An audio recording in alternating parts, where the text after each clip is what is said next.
Hello everyone. तर आता आपण स्टेट ज्युरिस्डिक्शन काय आहे हे समजून घेऊयात. आता स्टेट म्हणजे काय? इंटरनॅशनल लॉमध्ये स्टेट मीन्स एनी कंट्री. आणि ज्युरिस्डिक्शनचा अर्थ काय होतो? ज्युरिस्डिक्शन म्हणजे अधिकार क्षेत्र. म्हणजे काय? स्टेटचा अधिकार क्षेत्र. स्टेटचं अधिकार क्षेत्र हे किती मर्यादेपर्यंत आहे, कुठल्या विषयांवरती आहे, कुठपर्यंत आहे, हे सगळं आपण आजच्या ह्या व्हिडिओमध्ये बघणार आहोत. तर ज्युरिस्डिक्शन जे आहे म्हणजे स्टेटचं जे अधिकार क्षेत्र आहे, आपण हे 4 कॅटेगरीजमध्ये बघू. पहिलं आहे टेरिटोरियल ज्युरिस्डिक्शन. तो टेरिटोरियल ज्युरिस्डिक्शन म्हणजे काय? की त्या विशिष्ट क्षेत्रफळात म्हणजे त्या स्टेटचं जेवढं क्षेत्रफळ आहे, फॉर इन्स्टन्स जर इंडिया आहे तर इंडियाचं टेरिटोरियल ज्युरिस्डिक्शन हे कुठपर्यंत एक्सटेंड करतं? इंडियाच्या टेरिटरीवरती. म्हणजे इंडिया ॲज इन भारताची जे सगळ्या सीमा आहे, भारताच्या सीमा क्षेत्राच्या आतमध्ये जो कुठला ऍक्ट होणार त्याच्यावर कुठले लॉज अप्लिकेबल असतील तर ते भारताचे लॉज. म्हणजे जरी त्या ठिकाणी कोणी बाहेरची व्यक्ती आली, बाहेरच्या देशातली व्यक्ती आली आणि भारताच्या टेरिटरीमध्ये येऊन तिने काही क्राईम कमिट केला किंवा कुठलीही गोष्ट तिने केली किंवा एखादी प्रॉपर्टी विकत घेतली, तर ह्या सगळ्यांच्या संदर्भामध्ये लॉज जे ॲप्लिकेबल असणार आहे तर ते कुठले असणार आहे? इंडियन लॉज ॲप्लिकेबल असणार आहे, म्हणजे त्या पर्टिक्युलर स्टेटचे. तो टेरिटोरियल ज्युरिस्डिक्शन म्हणजे हेच की त्या टेरिटरीमध्ये जे पण पर्सन असतात, जी पण प्रॉपर्टी असते किंवा ज्या काही ॲक्शन्स त्या ठिकाणी कमिट होतात किंवा ओमिट होतात, त्या सगळ्या ज्या आहेत त्या पर्टिक्युलर स्टेटच्या अधिकार क्षेत्रामध्ये येत असतात. त्यानंतर दुसरं आहे क्रिमिनल ज्युरिस्डिक्शन. आता क्रिमिनल ज्युरिस्डिक्शन म्हणजे काय? की क्राईम जो आहे त्या पर्टिक्युलर स्टेटमध्ये जर क्राईम झालेला असेल, आता जर इंडियामध्ये क्राईम झालेला असेल आणि एखाद्या इंडियन पर्सननेच केलेला असेल, तर नो डाऊट तो इंडियन असल्यामुळे आणि क्राईम पण इंडियामध्येच घडल्यामुळे तिथे ज्युरिस्डिक्शन कोणाचं येणार? तर इंडियाचं येणार. पण व्हॉट इफ की तो जो क्राईम आहे, जो करणारा आहे म्हणजे जो ऑफेंडर आहे तो कोणी फॉरेनर पर्सन असेल तर, किंवा एखाद्या इंडियन पर्सनने फॉरेन कंट्रीमध्ये जाऊन क्राईम केला तर त्या बाबतीत काय सगळे प्रिन्सिपल्स आहे हे आपण बघूयात पुढे. सो टेरिटोरियल ज्युरिस्डिक्शन एक आहे आणि एक क्रिमिनल ज्युरिस्डिक्शन आहे. म्हणजे क्राईम संदर्भात जे काही त्या ठिकाणी ऍक्ट्स होतात ते ट्राय करण्याचे अधिकार, that is criminal jurisdiction. Now high seas. आता हाय सीज म्हणजे काय? की जेव्हा सी व्होएजवरती हे जे मोठे शिप्स जे आहे, शिप्स जेव्हा काही ट्रेड संदर्भात किंवा इतर कुठल्या कारणाने ज्यावेळेस समुद्रातून ते प्रवास करत असतात आणि त्या जहाजावरती जे कुठले क्राईम कमिट होतात तर त्याच्यावरती ज्युरिस्डिक्शन जे आहे ते कधी कोणाचं आणि किती प्रमाणात असू शकतं, तर हे आपण high seas, jurisdiction on high seas ह्या कॅटेगरीमध्ये बघतो. Then aircraft. तर आता एअरक्राफ्ट जे आहे हे जमिनीवर तर नसतात, हे हवेमध्ये असतात. मग तेव्हा एअरक्राफ्टमध्ये जर एखादा क्राईम कमिट झाला किंवा त्या एअरक्राफ्टने जर काही कुठला, त्या पायलटने किंवा त्या क्रूने त्यांनी कुठला क्राईम कमिट केला किंवा पॅसेंजर्सने एखादा ऑफेन्स जो आहे त्या ठिकाणी कमिट केला किंवा त्यांनी काही व्हायोलेशन केलं नियमांचं, तेव्हा नेमकं कोणत्या स्टेटला ते अधिकार असणार आहे त्यांना ट्राय करण्याचे? तर हे सगळे जे आहे हे वेरियस कॅटेगरीजमध्ये आपण बघणार, ज्याच्यामध्ये राईट ऑफ हॉट परस्यूट आहे, visit on suspicion of piracy, ships without nationality. तर ह्या सगळ्या वेगवेगळ्या कॅटेगरीजमध्ये आपण हा जो स्टेट ज्युरिस्डिक्शनचा आपला टॉपिक आहे हा स्टडी करूयात.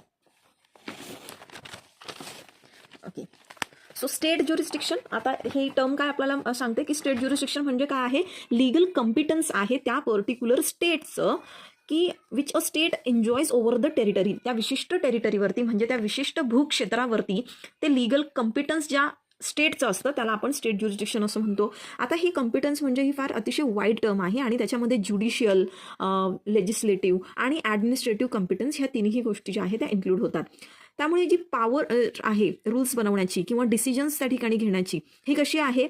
That is prescriptive, legislative jurisdiction and power to enforce them, that is enforcement jurisdiction remains within the jurisdiction of state. हे जे ज्युरिस्डिक्शन आहे ते लॉज रेग्युलेट करण्याचं सॉरी किंवा एन्फोर्स करण्याचं, ते डिसाईड करण्याचं मॅटर हे स्टेटकडे त्याच्या रिलेटेड पॉवर्स आपल्याला आहेत असं सांगितलेलं आहे. Then jurisdiction of a state may be divided into 2 categories. तो बेसिकली ज्या ब्रॉड 2 कॅटेगरीज येतात त्या येतात टेरिटोरियल आणि एक्स्ट्रा टेरिटोरियल. आता टेरिटोरियल म्हणजे काय? की त्या विशिष्ट क्षेत्रामध्ये. नाव एक्स्ट्रा टेरिटोरियल म्हणजे काय? फॉर एक्झाम्पल आता हा जर इंडिया आहे, ओके, हा आपला देश इंडिया आहे, तर इंडियाच्या ज्या सगळ्या सीमा आहेत ह्याच्या आतमध्ये कुठला लॉ अप्लिकेबल असेल किंवा कुठल्या लॉजला, इंडियन लॉजलाच अधिकार असणार आहे, म्हणजे इंडियालाच अधिकार असणार आहे इथे जे काही मॅटर ह्या ठिकाणी होतात ते ट्राय करण्याचे. पण एक्स्ट्रा टेरिटोरियल ज्युरिस्डिक्शन म्हणजे काय? जेव्हा इंडियामधल्या लॉचं अप्लिकेशन इंडियाच्या बाहेर सुद्धा जाऊन होत असतं.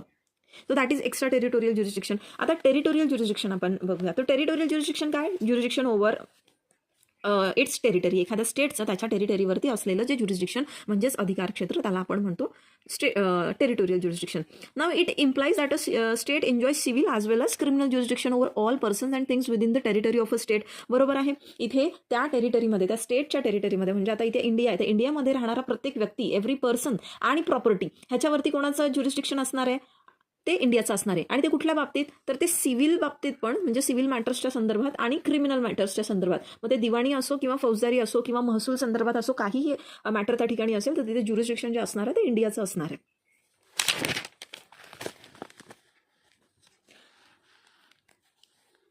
ओके, सो हे जे प्रिन्सिपल आहे टेरिटोरियल ज्युरिस्डिक्शनचं, हे कुठपर्यंत एक्सटेंड करतं, to land territory within boundaries. त्यानंतर इंटरनल वॉटर्स, जे इंटरनल वॉटर असतात म्हणजे वॉटर बॉडीज जे असतात.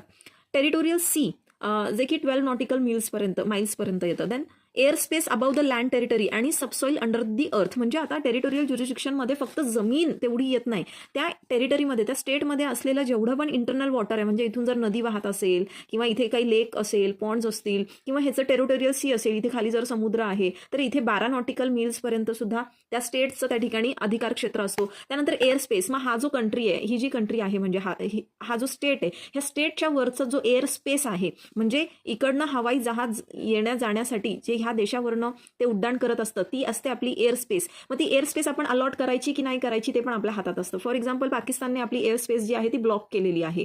सो एअर स्पेसवरती पण आपलं टेरिटोरियल ज्युरिस्डिक्शन असतं. त्यानंतर जे सबसॉईल आहे अंडर अर्थ, म्हणजे ही जमीन खोदल्यानंतर त्याच्या खाली जे पण काही सब्जेक्ट मॅटर तिथे भेटतं, जे पण काही मटेरियल तिथे भेटतं उत्खनन वगैरे केल्यानंतर, त्याच्यावर सुद्धा अधिकार जो असतो त्या पर्टिक्युलर स्टेटचा असतो, ज्याच्या जमिनीखाली ते जे काही साहित्य भेटलेलं आहे. देन लिमिटेशन काय आहे, आता हे टेरिटोरियल ज्युरिस्डिक्शन जे आहे हे म्हणजे हे ॲब्सोल्यूट आहे का, अमर्याद आहे का, तर नाही. इथे काही रेस्ट्रिक्शन्स किंवा काही आपण एक्सेप्शन जे आहे ते म्हणूया, त्या ठिकाणी काही एक्सेप्शन्स पण आहेत. तर ते कुणाच्या संदर्भात आहे, की जे फॉरेन सोव्हरीन असतात, जे एम्बेसीज वगैरे आहे, डिप्लोमॅटिक एजंट्स जे आपल्याकडे येतात, तर यांना ना आपण स्टेट इम्युनिटी जी कन्सेप्ट आहे, जी आपण आधी पण शिकलेलो आहे आणि येणाऱ्या पुन्हा लेक्चरमध्ये किंवा एखाद्या व्हिडिओमध्ये आपण ते करूयात कव्हर. तर स्टेट इम्युनिटी जी आहे त्यांना त्या ठिकाणी दिलेली असते. तर हे जे आहे आपण आता पर्सनल ज्युरिस्डिक्शनच्या अंडर ह्या टायटलच्या खाली आपण हे जे एक्सेप्शन्स आहे हे बघूयात.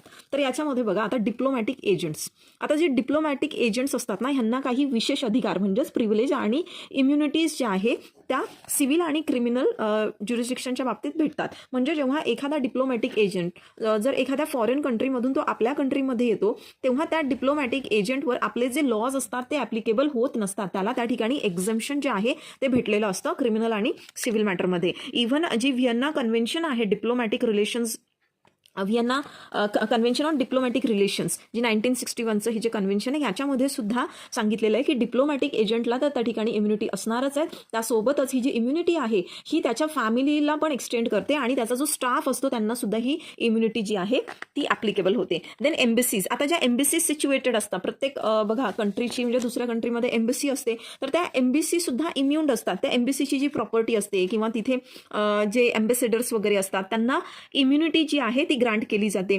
तर ते त्या ठिकाणी आपले पोलीस वगैरे यांना सुद्धा एंट्री करण्याचे राईट्स नसतात त्यांच्या प्रॉपर्टीच्या संदर्भात किंवा ॲज अ पर्सन म्हणून त्यांना तपासण्याचे किंवा असे काही दुसरे अधिकार नाही आहे. इव्हन पोलीस ऑफिसर्सला त्या ठिकाणी एंट्री जी आहे ती रेस्ट्रिक्टेड असते.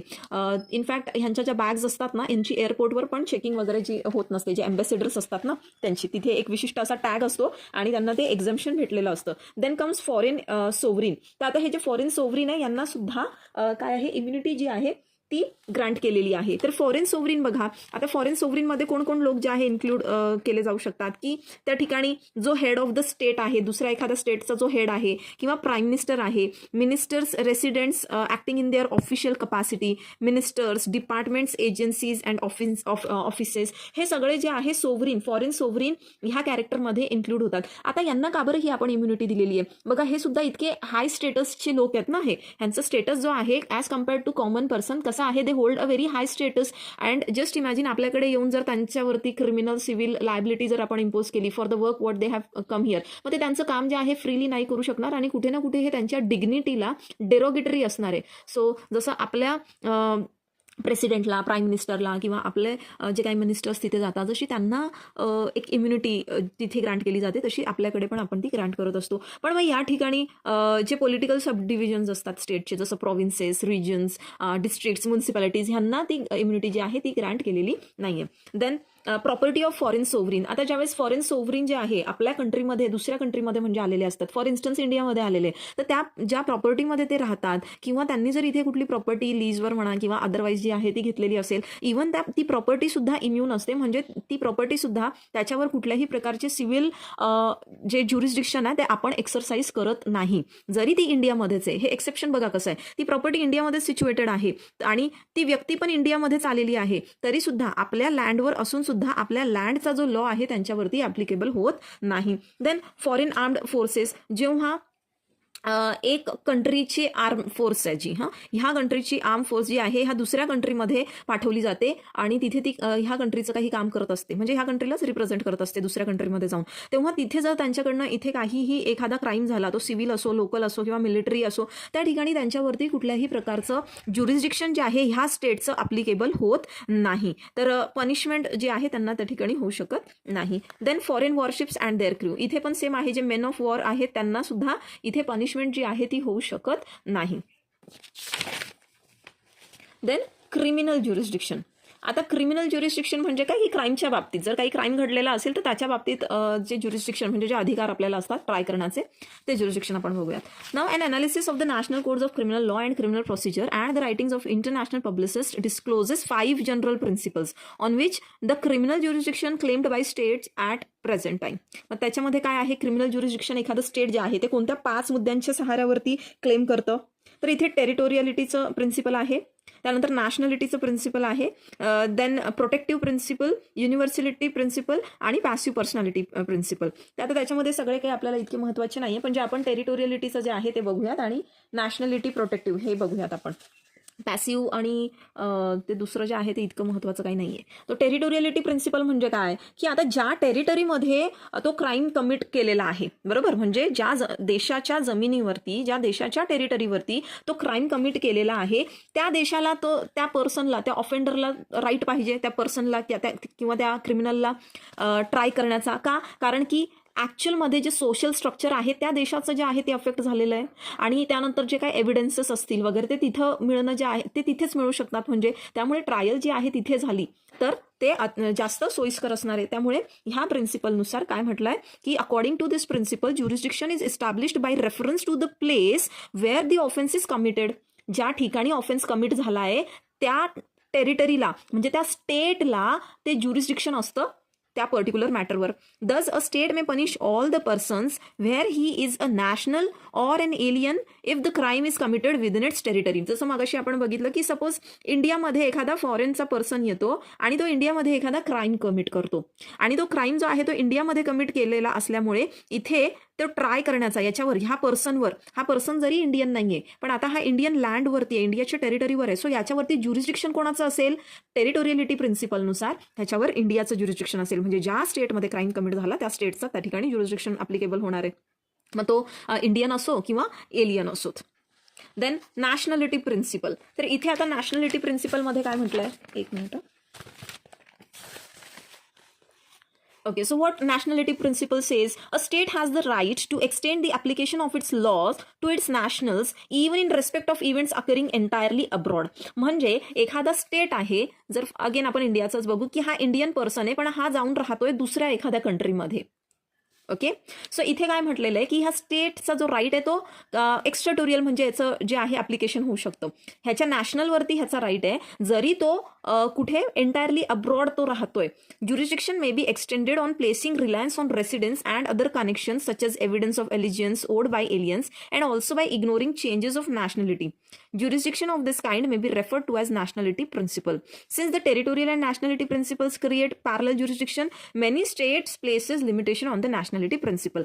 आता इथे काय म्हटलं यांनी की हा पर्सन इंडियाचा आहे, जरी त्याने बाहेर जाऊन सपोज त्याच्याकडनं काही क्राईम झालेला आहे, सो इंडिया हे क्लेम करू शकतो as he is a national of our country, म्हणजे तो आमच्या देशाचा नागरिक असल्यामुळे वी विल ट्राय हिम. पण मग बघा, जशी आपण टेरिटोरियलिटीची प्रिन्सिपल बघितली, पण हा देश पण तर म्हणेल ना की बाबा इथे तर आमच्या जमिनीवरती क्राईम कमिट झालाय, आमच्या देशातल्या माणसासोबत क्राईम कमिट झालाय, आमचं सोशल स्ट्रक्चर जे आहे ते कुठे ना कुठे डॅमेज डेंजर झालेलं आहे, त्यामुळे आम्हाला तो राईट आहे. सो आपण इथे बघतो की हे दोन्ही जे ज्युरिस्डिक्शन आहे हे पॅरलली रन करताय कुठे ना कुठे, आणि त्यामुळे याच्यावर काही लिमिटेशन सुद्धा जे आहे ते टाकलेले आहे. तर नॅशनॅलिटीपेक्षा ॲक्च्युली तिथे टेरिटोरियलिटीचं जे प्रिन्सिपल आहे ते जास्त व्हॉट वी कॅन से की एक मिनिंगफुल वाटतं. कारण ज्या ठिकाणी क्राईम झालेला आहे त्या ठिकाणी जर ती ट्रायल झाली, त्याच देशाला तो अधिकार दिला ट्राय करण्याचं, तर ते बेटर राहील. आणि त्यामुळे जेव्हा सिरियस ऑफेन्सेस होत असतात तेव्हा ते आपण हे प्रिन्सिपल टेरिटोरियलिटीचं जे आहे ते ॲप्लिकेबल करतो. मग हे नॅशनॅलिटीचं प्रिन्सिपल का बरं इमर्ज झालेलं आहे? तर बघा, आता अशी काही टेरिटरी असते की जिथे कोणी राहतच नाही. फॉर एक्झाम्पल आता अंटार्क्टिका आहे.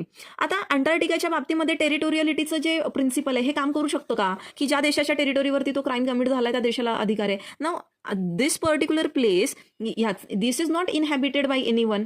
आणि त्याच्यामुळे इथे जे टेरिटोरियलिटीचं प्रिन्सिपल आहे ते काम नाही करत, तर इथे नॅशनॅलिटीचं आहे. मग ज्या देशाच्या नॅशनल्सच्या अगेन्स्ट दुसऱ्या एखाद्या पर्सनने क्राईम कमिट केलेला असेल तर त्या देशाला म्हणजे त्या स्टेटला तो क्राईम ट्राय करण्याचा, म्हणजे त्याची ट्रायल घेण्याचा किंवा जो काही तिथे डिसिजन मेकिंग पॉवर जी आहे त्याला भेटते. देन पानं झाली आहेत पुस्तकाची. Okay, then comes protective principle. आता प्रोटेक्टिव्ह प्रिन्सिपल्स काय म्हणतात की jurisdiction of a state is determined by reference to the national interest injured by the offense.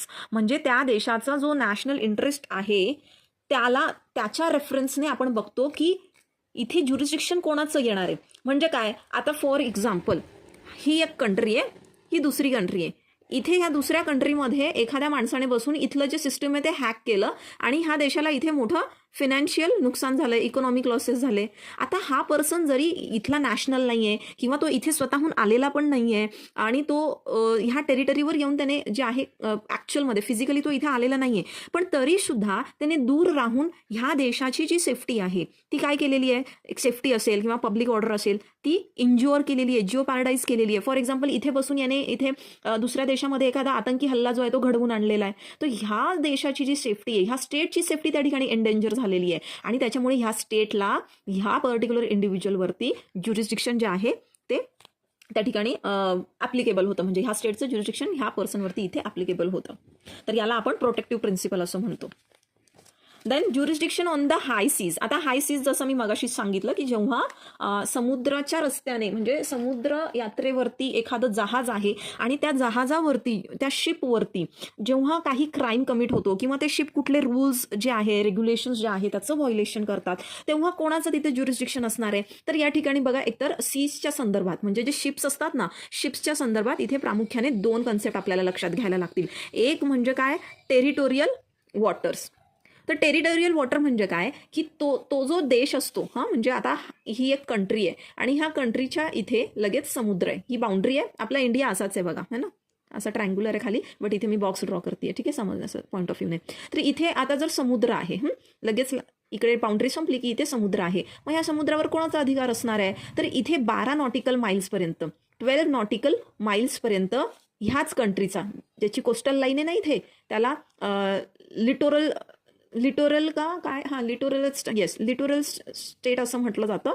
तर ह्या स्टेटचा अधिकार 12 नॉटिकल माइल्सपर्यंत असणार आहे. मग 12 नॉटिकल माइल्सच्या पुढे कोणाचा अधिकार असणार? तर इथे आपण हाय सीज म्हणतो. तर इथे एका कुठल्या देशाचा तिथे अधिकार नसतो. तर मग इथे जर क्राईम झाला ह्या हाय सीजवर, म्हणजे ह्या 12 नॉटिकलच्या पलीकडे जाऊन जर इथे हाय सीजवरती एखाद्या जहाजावरती जर एखादा क्राईम जो आहे तो कमिट झाला, मग तिथे कोणाचं ज्युरिस्डिक्शन असणार?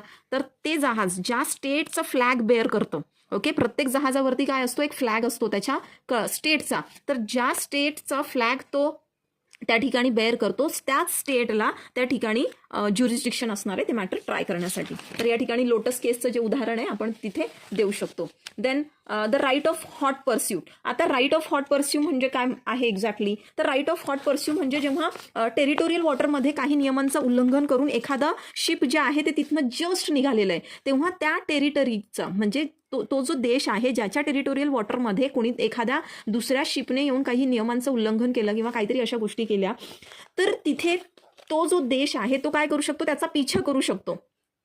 त्याने इमिजिएटली जस्ट सोडलेले असेल ते टेरिटोरियल वॉटर आणि तिथनं बाहेर गेलेला असेल त्याचा पिछा करून त्याला ट्राय करू शकतो. पण हा जो राईट आहे हा कोणाला भेटतो? हा तिथलं जे गव्हर्नमेंट रजिस्टर्ड जे सर्वंट आहेत, म्हणजे गव्हर्नमेंटने ऑथोराईज केलेले जे लोक आहेत किंवा जे डिफेन्स फोर्सेस आहेत त्यांनाच तो राईट आहे. Then right of visit on suspicion of piracy.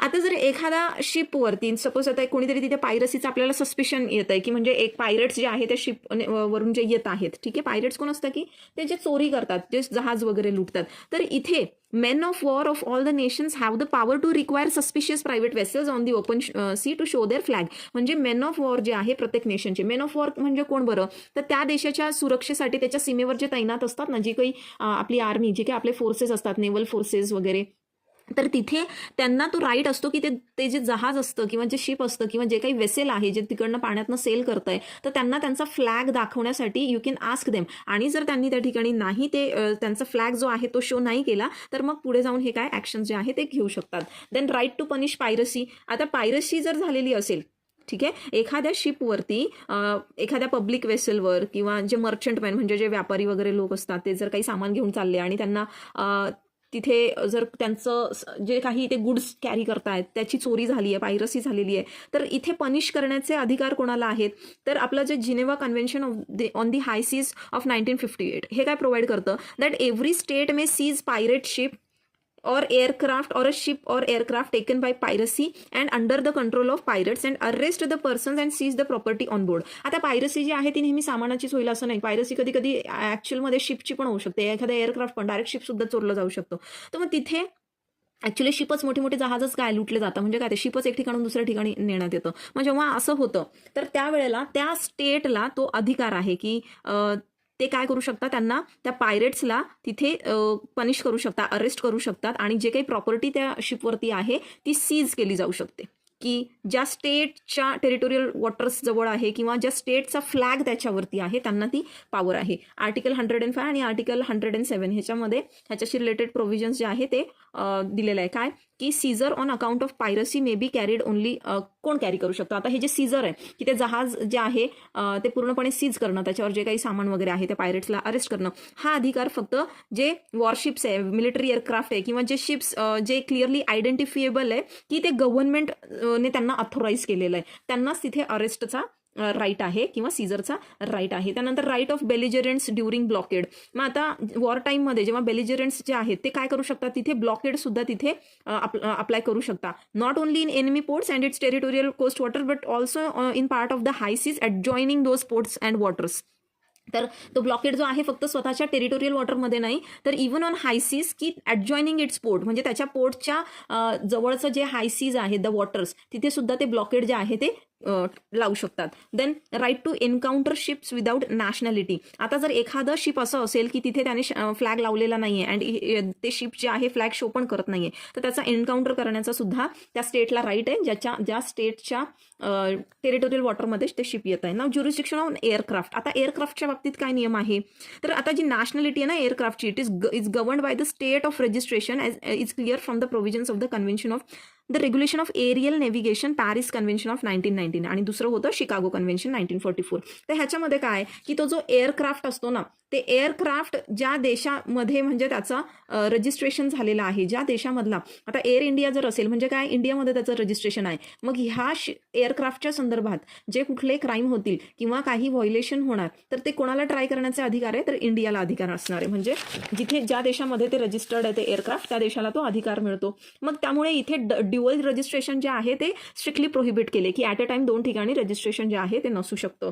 मग याच्यासाठी हेग कन्व्हेन्शन पण आहे 1970 आणि मॉन्ट्रियल कन्व्हेन्शन आहे 1971चं. हे कशा संदर्भात आहे, जे एअरक्राफ्ट हायजॅक वगैरे होतात, तर हायजॅक झाल्यानंतर कोणाचं बरं तिथे ज्युरिस्डिक्शन येणार, तर ह्या कन्व्हेन्शननुसार काय सांगितलेलं आहे की जेव्हा एखादा एअरक्राफ्ट जो आहे तो ॲक्च्युली एका, आता हा स्टेट आहे, स्टेट 1 ह्या स्टेटचं ते रजिस्टर्ड आहे, पण ते नेऊन एखाद्या स्टेट 2 मध्ये त्याचं लँडिंग झालेलं आहे, तर हा स्टेट 2 सुद्धा जो आहे हा सुद्धा याच्यावर ज्युरिस्डिक्शन जो आहे तो एक्सरसाइज करू शकतो हायजॅकिंगच्या केसमध्ये. So this was all about state jurisdiction.